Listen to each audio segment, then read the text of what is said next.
صلو علیہ وآلہ۔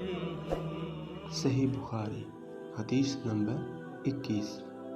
ہمارے صاحب صلی اللہ علیہ وسلم نے فرمایا، جس شخص میں یہ 3 باتیں ہوں گی وہ ایمان کا مزہ پا لے گا۔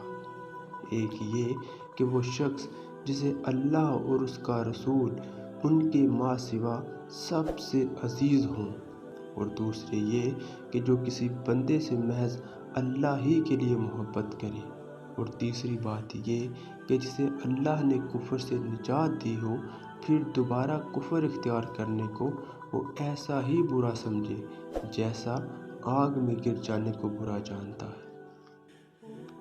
صحیح بخاری حدیث نمبر 22۔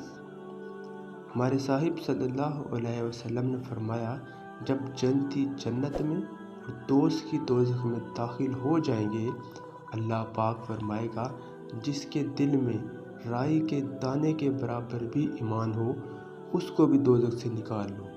تب ایسے لوگ دوزخ سے نکال لیے جائیں گے اور وہ جل کر کوئلے کی طرح سیاہ ہو چکے ہوں گے، پھر زندگی کی نہر میں یا بارش کے پانی میں ڈالے جائیں گے۔